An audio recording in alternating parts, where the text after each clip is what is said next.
Narito ang malalaki at makabuluhang balita ngayong araw. Hataw Balita ngayon. Arestado ng Police Regional Office 11 kasama ang Regional Intelligence Division, Special Action Force at Criminal Investigation and Detection Group 11 ang isang kasama sa kaso ng religious group leader na si Apollo Kibuloy nitong Huwebes, July 11. Batay po sa ulat na aresto ang suspect sa Emily Home Subdivision, Davao City, dakong alas 2 ng hapon.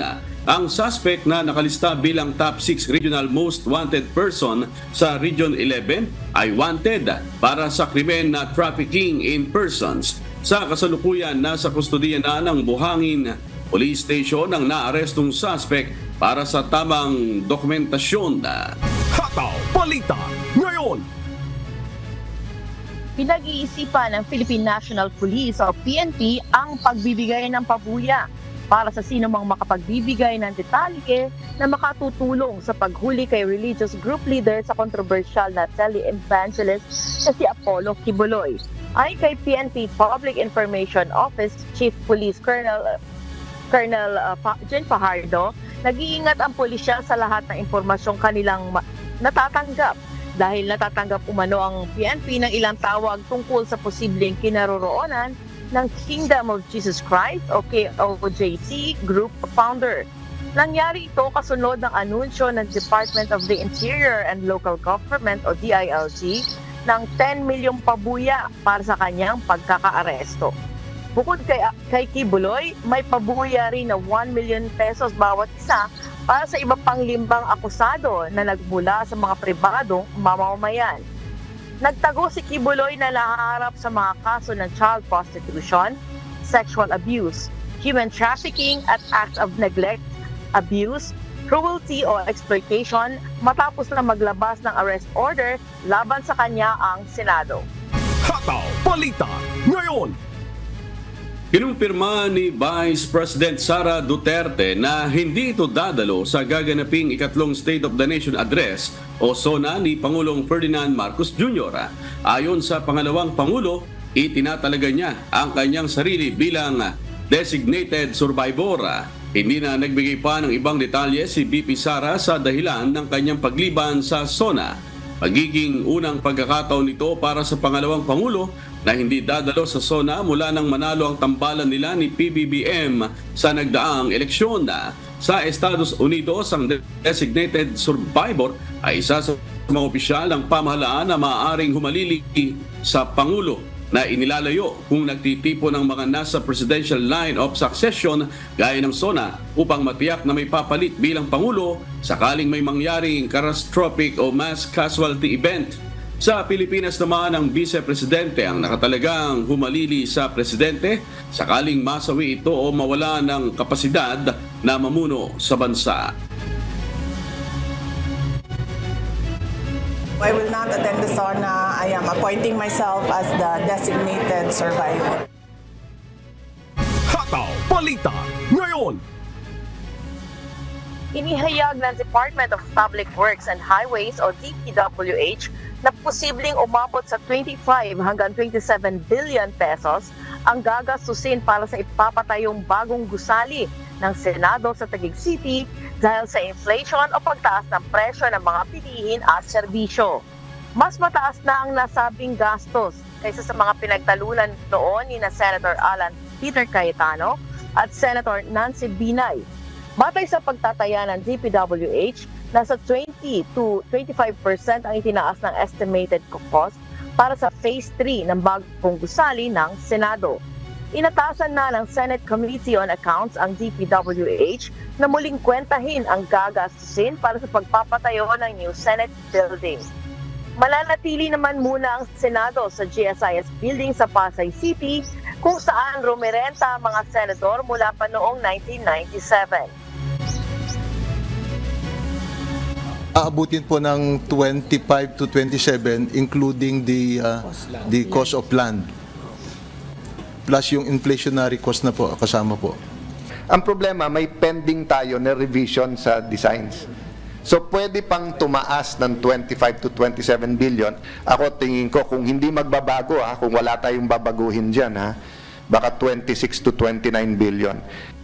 Hataw Balita ngayon. Nilinaw ng pambansang pulisya na walang kinalaman sa politika ang ilang beses na pagpapalit ng direktor ng Davao City Police Office at ang pagtatalaga kay Police Colonel Hansel Marantana. Ayon kay PNP Public Information Office Chief Police Colonel Jean Pajardo, pansamantala lamang na itinalaga ang mga naunang opisyal habang wala pang napipili na ipupwesto bilang bagong City Director ng Davao Police. Dagdag nito, diskresyon o karapatan ng bagong Regional Director ang pagpapalit ng mga tauhan na kanyang pinagkakatiwalaan at makakatulong sa pagpapatupad ng mga programa sa lungsod. Ngayong linggo lamang, 3 beses nagpalit ng officer in charge ang Davao City Police at pinakahuling na italaga sa posisyon si Police Colonel Hansel Marantana. Sinabi po ng ating Chief PNP, si General Marbil, na binibigyan po niya ng poder ang mga regional directors na mamili po ng kanilang mga provincial directors, na mga chief of police na sa tingin po niya ay magagamit po at makakatulong sa programa. So this is not really limited sa Davao City.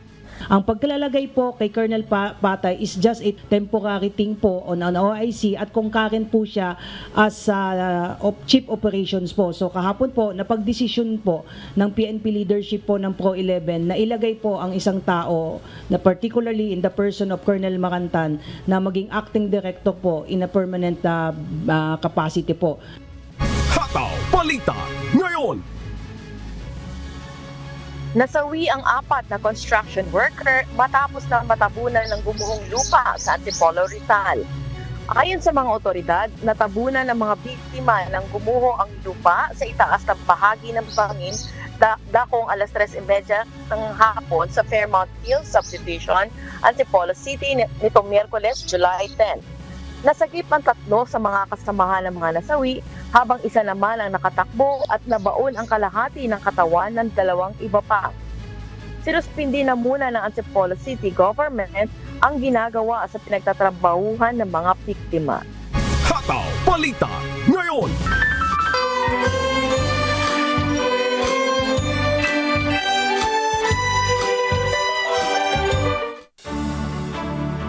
Kinilala ng isang non-government organization o NGO ang pagtulong sa solo parents ng Members Church of God International o MCGI sa pamamagitan ng Piyesta ng Diyos.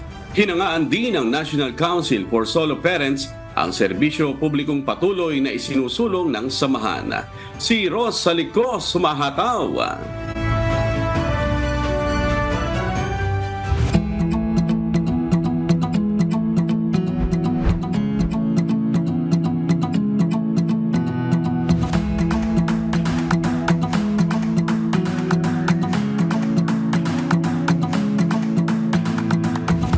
Naging matagumpay ang sabay-sabay na pagdiriwang ng Fiesta ng Diyos ng Members Church of God International o MCGI araw ng Huwebes, July 11. Libu-libong benepisyaryo ang natulungan sa pamamagitan ng free stores, medical missions, libreng pagkain, government services, legal consultation, katuparan ng munting kahilingan at iba pa.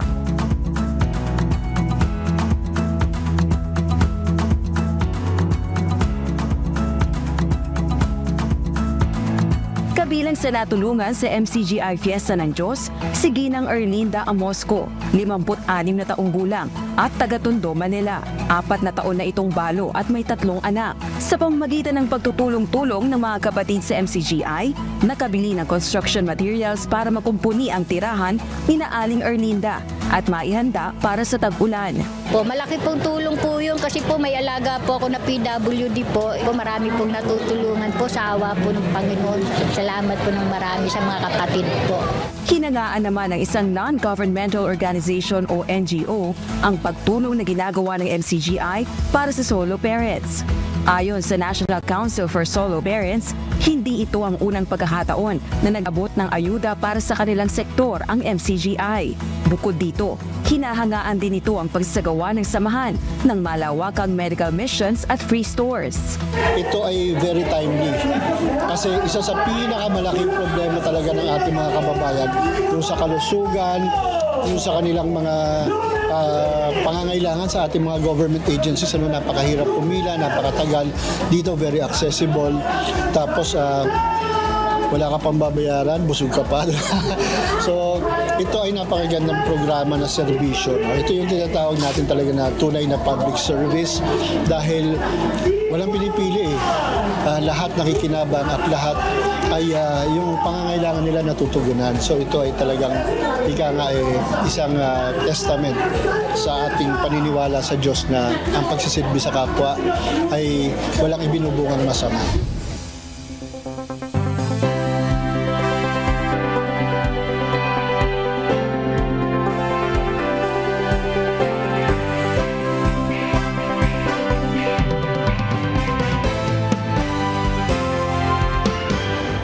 Ito ay bahagi ng aming pananampalataya sa MCGI o ang members po ng Church of God International na makagawa ng kabutihan na tulong-tulong. Ito ay sinasabi ng banal na kasulatan na nasa sa 1 ng Galacia na samantalang tayo'y may pagkakataon, magsigawa tayo ng mabuti sa lahat, lalong-lalo na sa mga kasangbahay sa pananampalataya. Kaya kami po sa MCGI ay laging sa tulong ng Diyos ay bukas sa lahat ng ating mga kapwa-tao. Anuman po ang inyong religion, anuman po ang inyong wika, anuman ang inyong lahi, anuman po ang inyong kulay.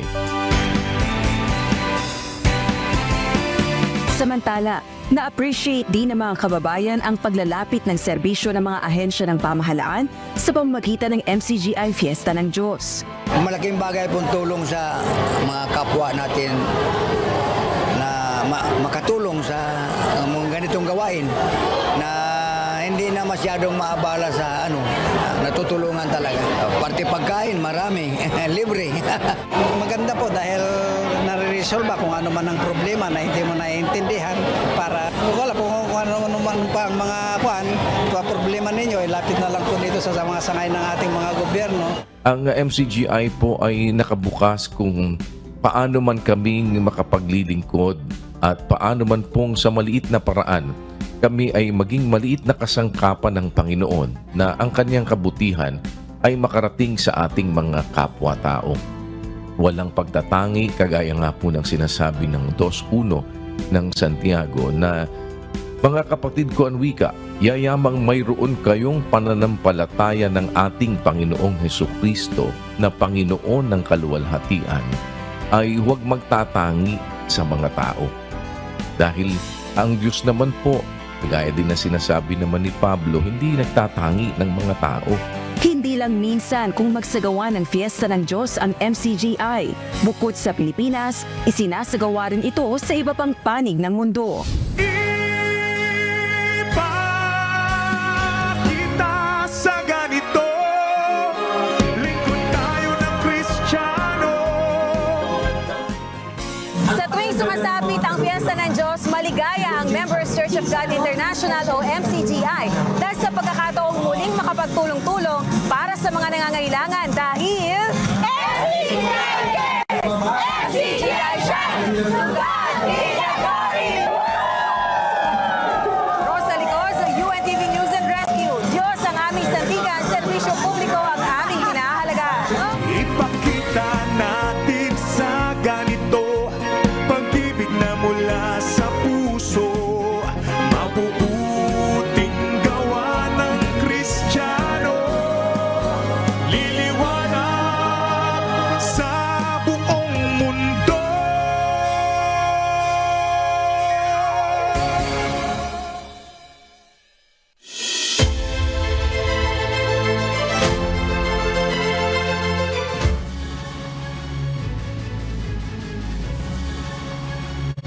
Samantala, malaking sindikato umano ang nasa likod ng pagkuha ng falsifikadong mga dokumento para sa mga Chinese.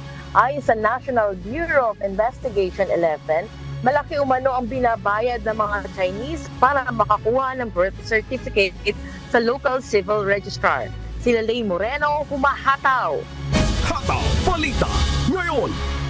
Iniimbestigahan na ng National Bureau of Investigation 11 ang malaking sindikato na nasa likod ng pagkuha ng palsipikadong mga dokumento para sa mga Chinese nationals.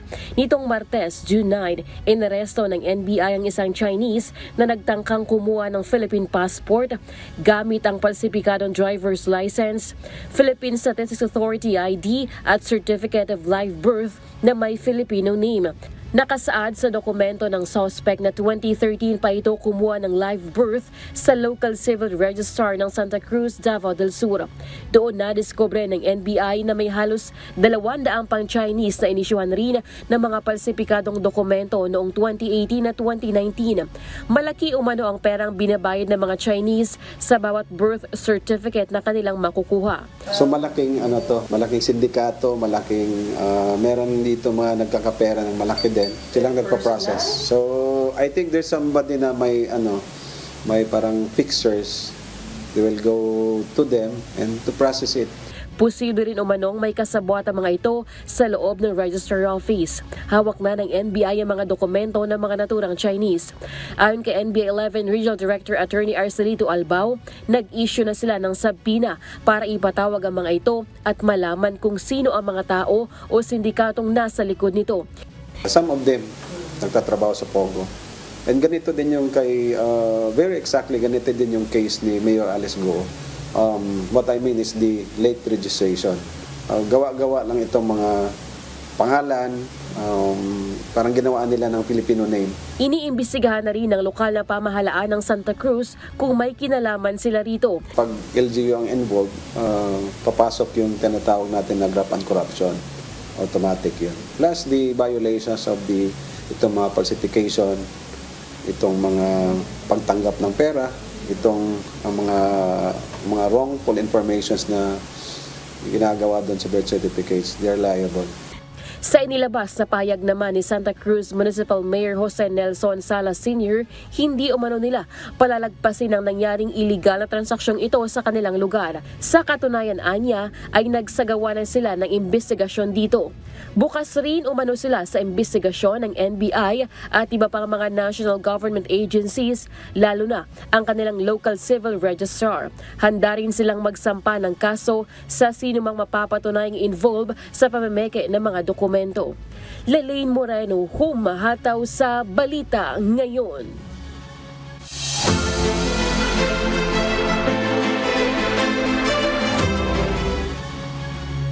Nakakapagtala ang Philippine Institute of Volcanology and Seismology o PHIVOLCS ng pagtaas sa pagbuga ng gas mula sa Bulkang Taal itong Huwebes, July 11. Batay sa advisory ng ahensya, umabot sa 11,745 na tonelada ng volcanic sulfur dioxide ang naitala mula sa main crater ng Taal Volcano bandang alas 6 ng gabi. Nakapagtala rin ng moderate to voluminous plumes na mahigit 2,400 meters ang taas mula sa main crater ng bulkan. Nagbabala ang PHIVOLCS na maaaring magkaroon ng akumulasyon ng sulfur dioxide at pagbuo ng volcanic smog sa paligid ng Taal Volcano dahil sa posibilidad ng mahihinang hangin. Gayunman, nananatili pa rin sa alert level 1 o low level unrest ang Bulkang Taal. Hataw Balita Ngayon. Nasawi ang lalaking Philippine Eagle na si Mangayon dahil sa severe blood loss matapos itong ma-rescue ng mga otoridad sa Compostela, Davao de Oro nitong June 8. Ayon sa Philippine Eagle Foundation, naidala pa sa Davao upang gamutin ang agila. Subalit di rin ito kinaya ang iniinda nitong sugat sa kaliwang pakpak na naging sanhi ng kanyang pagkasawi. Batay sa medical assessment ni Mangayon, nakakitaan ang pagkabali ng mga buto nito sa left tarsal joints ang agila na posibleng nakuha umano mula sa tama ng marble gun o improvised jolene. Nananawagan ng Philippine Eagle Foundation sa pamahalaan na mas paigtingin ang kampanya para maingatan ang itinuturing na critically endangered national bird.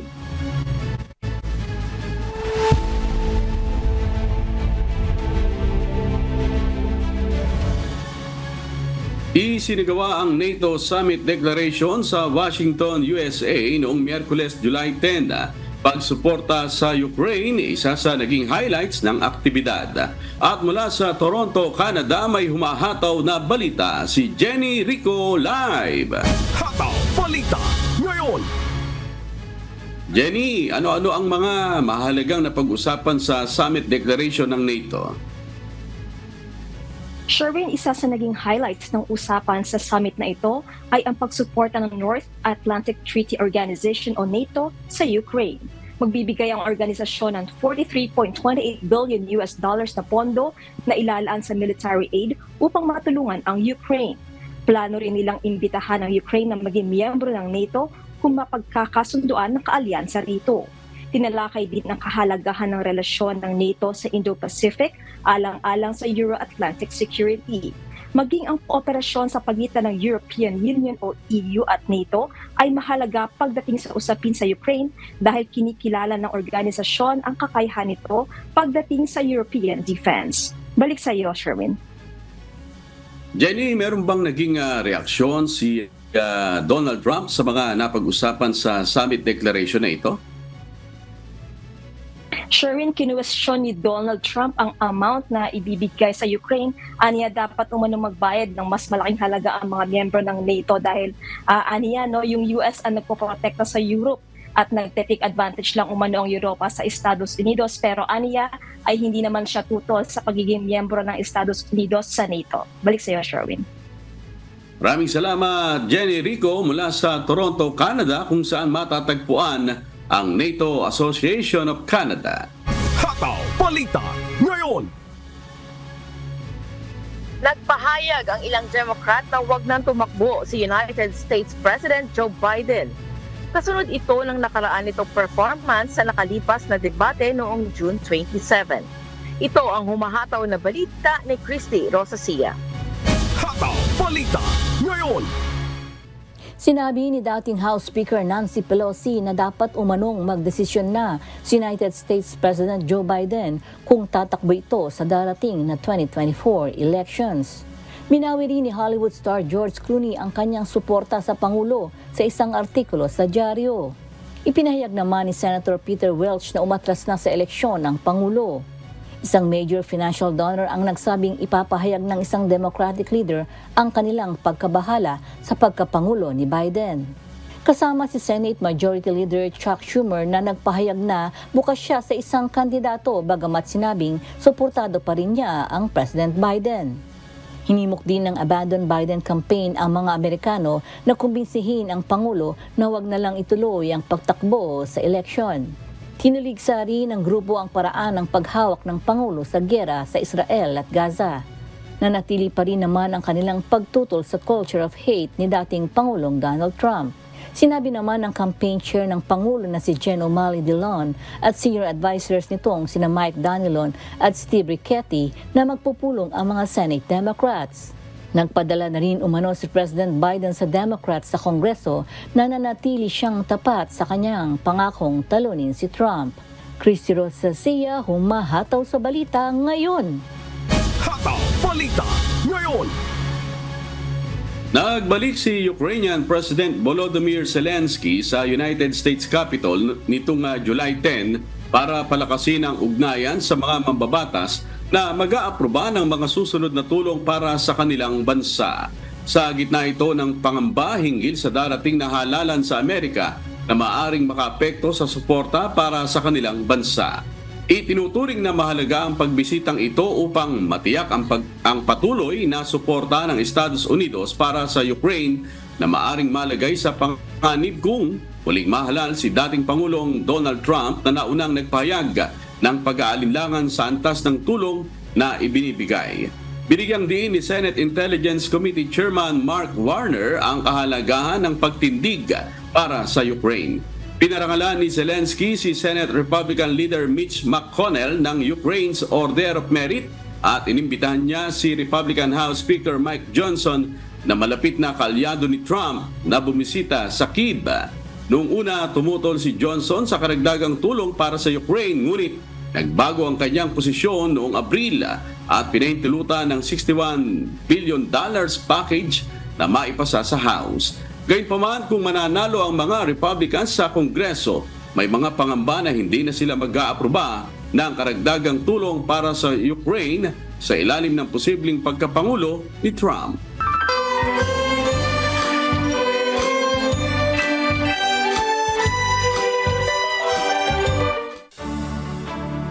Namangha at natuwa ang mga naging benepisyaryo ng free services sa idinaos na Grand Fiesta ng Diyos ng Members Church of God International sa Melbourne nitong Huwebes.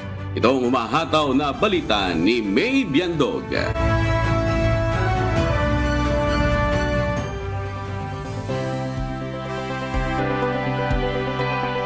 Hindi nagpahuli ang Members Church of God International o MCGI sa Melbourne, Australia sa pakikiisa sa pagdaraos ng Grand Fiesta ng Diyos noong Huwebes, July 11. Isinagawa ang aktibidad sa The Timber Yard sa pangunguna ng MCGI volunteers and professional service providers. Bago magbukas ang free services, nagdaos ng parada ang MCGI representatives and volunteers mula sa iba't ibang estado ng Australia.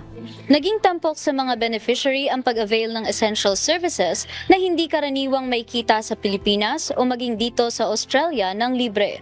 Kabilang na dito ang visa consultation, facial treatment at mole and skin tags analysis. Para naman sa ating kababayan na student visa holder, kamangha-mangha ang kanyang naging experience at higit na nakatulong sa kanya ang visa consultation service. I think the difference, like it's free and it's with someone that you feel comfortable with, like a fellow Filipino, so you're comfortable speaking in your own language. Ramdam naman ng mga kababayan natin na nakatanggap ng medical consultation at libreng vitamins and supplements ang saya sa pagtulong ng MCGI volunteers, kung kaya't nagpapasalamat din sila sa Diyos. Importante siya sa mga kababayan natin kasi nakakatulong siya talaga ng malaki. Dahil sa mga, yung may libre silang grocery at ang mahal ng mga bilihin ngayon. Kaya talagang malaking tulong. Kaabil po ako ng grocery, ganon, vitamins, nagpaano ng BP. Mga salamat sa Diyos. Maraming salamat po. Ayon naman sa service provider ng visa consultation booth, karamihan sa 34 beneficiaries ay may student visa issues. Ayun po ang kaibahan po sa atin kasi syempre andun po yung element ng pagtulong, paggawa ng mabuti. So, masasabi po namin, kami ni Sis Nina, na yung advice po namin may kasamang parang personal touch, or should I say, andun yung concern para dun sa welfare nung applicant, nung kumukonsulta. Kasi pag sa labas, lang sila parang all business sila. Masaya ring nakibahagi at naghatid ng free mobile dental clinic services sa 20 patients ang Teeth on Wheels, isang outreach mobile dental clinic based sa Melbourne. So for definitely dental treatment in Australia is a little bit like one of the expensive services in the world. So, but at least this is really good opportunity from you guys to provide this service for free for for people in the community. Which is really good, and we are happy to participate in this one. Nag-enjoy din ng mga dumayong bisita sa Lechon Station, free store, men's haircut, medical services, supplements, facial at massage therapy. Nagbigay naman ng mensahe ang overall servant ng MCGI na si Kuya Daniel Razon para sa mga kababayan natin dito sa Australia. Ano man ang mabuting pwede naming magawa, ay ini-accord po natin yon sa lahat ng ating mga kapwa-tao, maging hindi man namin kasama sa pananampalataya. Rest assured na bukas po ang pintuan ng MCGI sa anumang paraan na kami ay maaaring makagawa ng kabutihan sa inyong lahat. Maraming salamat po for the opportunity.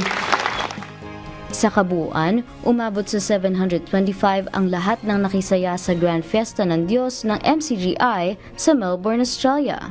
Naging daan ng Fiesta ng Diyos para ang ating mga kababayan dito sa Melbourne, Australia ay mamangha at makakuha ng free services mula sa kanilang kapwa Pinoy na mula sa Members Church of God International o MCGI. May Biandog, humahataw sa balita ngayon.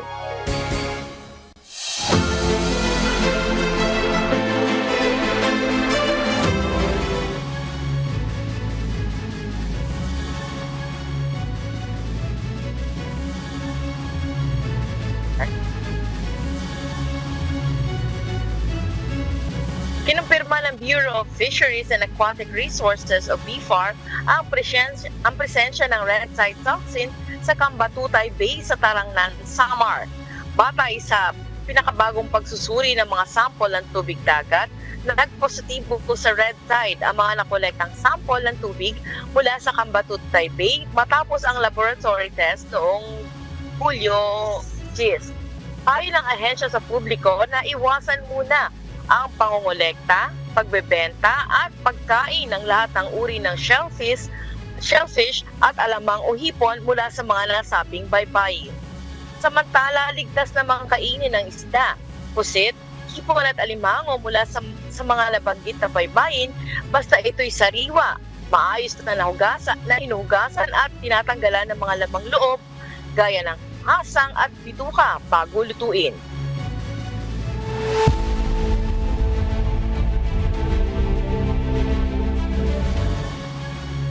Hindi bababa sa 28 ang nasawi dahil sa matinding init sa Estados Unidos at inaasahang patuloy pang tataas sa susunod na mga araw kung mananatili ang mataas na temperatura. At mula sa Texas, USA, may umahataw na balita si Abby Valdez live. Hataw Balita ngayon. Abby, ilan na nga ang nasawi dahil dito sa matinding init ng panahon sa United States? Erwin, hinihinala na sawi dahil sa matinding heatwave ang hindi bababa sa 28 na individual sa halos buong United States. Inaasahan ng mga otoridad na ang bilang na ito ay tataas pa kapag na-assess na ang lahat ng bilang ng mga namatay noong nakaraang linggo. Nagmula ang bilang ng mga nasawi mula sa California, Oregon at Arizona. Naiulat ang karamihan sa mga ito sa California kung saan ang init ay nakabasag ng daily records sa mga major city kagaya ng San Jose, Fresno at Oakland.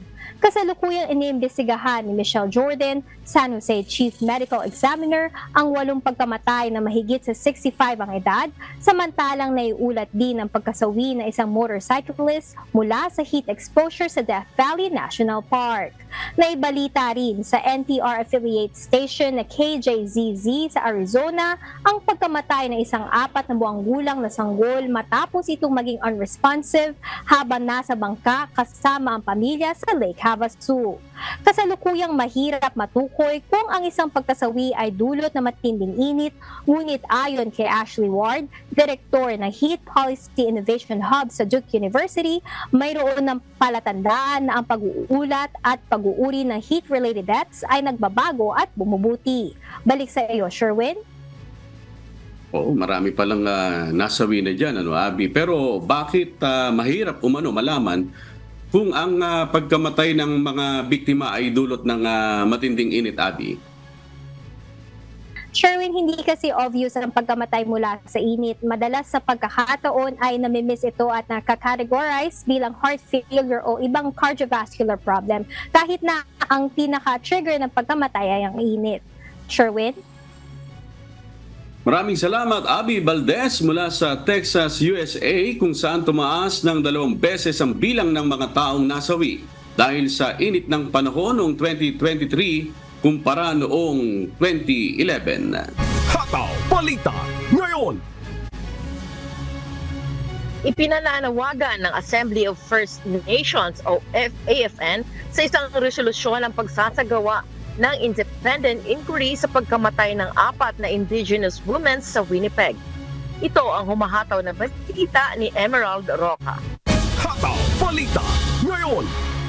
Ipinasa ni Warlick First Nation Chief Besky Kennedy ang isang resolution kung saan ipinanawagan sa Manitoba ang pagsasagawa ng independent inquiry sa nangyaring pagkamatay ng 4 na indigenous women sa Winnipeg, Canada noong taong 2022. Binanggit ito ng hepe sa naganap na Assembly of First Nations o AFN Annual General Assembly noong Miyerkules, July 10. Sumang-ayon ng mga chief na kasama sa pag-uusap at sumuporta rin ang mga pamilya ng mga naging biktima. Bagamat inamin ni Jeremy Skibiki ang pagpatay sa 4 na babae, ipinaglaban naman ng kanyang mga abogado na hindi siya maaaring hatulang guilty dahil sa mental illness nito. Emerald Roca, humahataw sa balita ngayon. Hataw Balita ngayon. Nagtanghal ang Manila Symphony Junior Orchestra sa Prague, Czech Republic bilang bahagi ng kanilang Third European Concert Tour. Ito ang humahataw na balita ni James Hilario. Hataw Balita ngayon. Tinapos ng Manila Symphony Junior Orchestra ang kanilang Third European Concert Tour sa pamamagitan ng huling pagtatanghal sa Smetana Hall sa Prague, Czech Republic noong Huwebes, July 11. Pinasaya ng grupo ang mga manonood sa kanilang pagtatanghal ng nahan ni Hernani Cuenco at tago-taguan ni Rael Nicole Custodio kasama ng iba pa. Ibinahagi ng Manila Symphony Junior Orchestra ang entablado sa mga batang musikero mula sa China, Canada, United States at Hong Kong. Nanalo ang grupo ng Gold Prize at Grand Prix sa katatapos na Bratislava International Music Festival sa Bratislava, Slovenia. Muling nagtagumpay ito nang makamit naman ang first place with outstanding success para naman sa string orchestra category sa 2024 Summa Cum Laude International Music Festival sa Vienna, Austria. Samantala, nakatakda namang bumalik sa Pilipinas ang Manila Symphony Junior Orchestra ngayong Sabado, July 13. James Hilario, humahataw sa balita ngayon.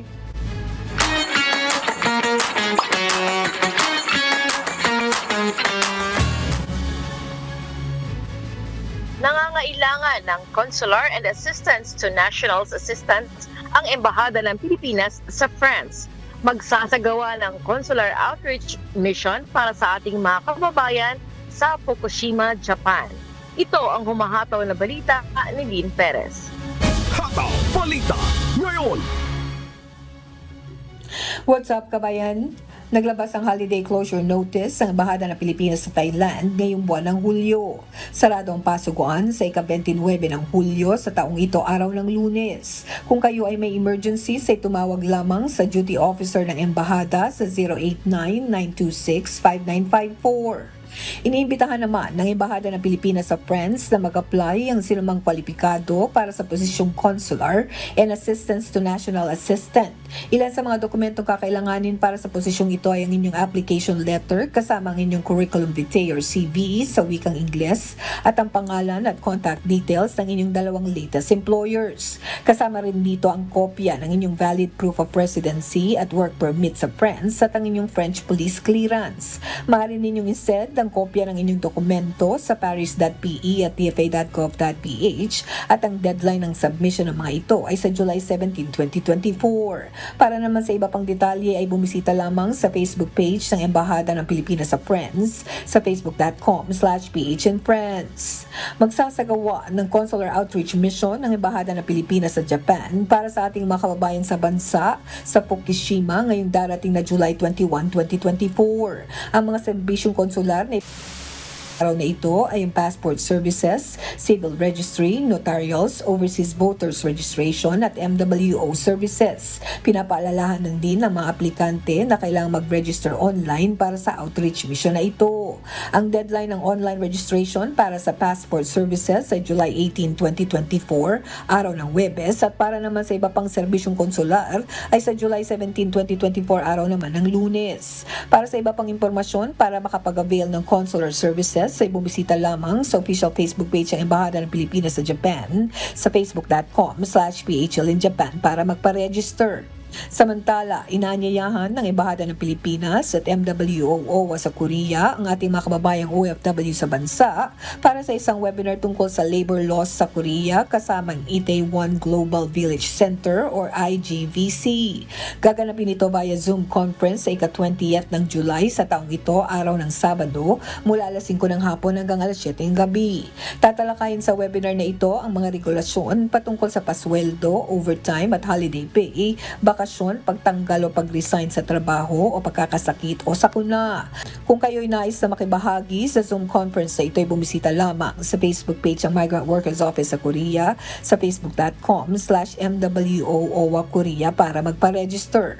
Lynn Perez, sumahataw sa Balita Ngayon. Hataw Balita Ngayon. At sa atin namang shout out Mary Jo. Nice ko lang samantala hindi ng pagkakataon na ito para batiin ang ating Kuya Daniel Razon at ang kanyang pamilya. Happy SPBB po. Ganun din sa ating mga KNP, AP at mga kasamang district servants sa iba't ibang lugar. Mary Jo. Oo, ang bilis ng panahon, amigo? 3/4, ganun ang kabilis lumipas. Kaya sa ngalan naman ng mga kasama dito, si Amiel, Chris, Pao, bumabati din kami at sa inyo dyan, amigo. Kasama yung mga kasama natin dyan sa studio, yung ating masipag na EP dyan, si Dante Badanti. Happy SPBB po sa ngalan din ng ating mga kasamang anchor, si Atinina na nasa Melbourne, sila James, saka sila Marie, Noel, si Tata Bert, at si Sunny Cos. At ganoon din yung mga kasama dito, yung mga nanonood dito sa atin, mula sa Dolgoji, sa Busan, dito sa Seoul, sa Daegu, sa Gwangju, at sa Wasong, may mga nakikinig tayo dito. Kaya happy SPBB po sa inyong lahat, Kuya, at sa atin sa Ate Arlene na nasa Melbourne naman dyan, at sa atin po, sa ating lahat po sa 3 araw na ito. Ingatan lang sa mga maglalakbay at muli po pagbati ng happy SPBB. Sa'yo din, amigo. Ayan, at syempre sa'yo din at ganoon din sa ating mga kasangbahay, sa lahat ng mga kaanib sa Members Church of God International o MCGI, kay GMJ Eusebio at sa ating EP na si Brad Dantley Santos. Ganoon din sa mga kasama nating IT. Ayan, salamat po. At syempre sa mga taga-subaybay po natin sa buong Pilipinas at sa iba't ibang panig ng mundo, ganoon din po sa mga tagapakinig ng Hataw Balita ngayon sa Radyo La Verdad 1350. Opo, at patuloy po namin kayong inanyayahan sa gaganaping mass indoctrination ng MCGI. Magsisimula po ito sa July 15, Monday, 7 p.m. Philippine Time sa official MCGI social media accounts. Kabilang ang MCGI channel, ang official YouTube channel ng Members Church of God International. At sa aming ibabahaging mga salita ng Diyos na ating sandigan, mula sa awit 119, talatang 29. Ilayo mo sa akin ang daan ng kasinungalingan at ipagkaloob mo sa aking may pagbiyaya ang iyong kautusan.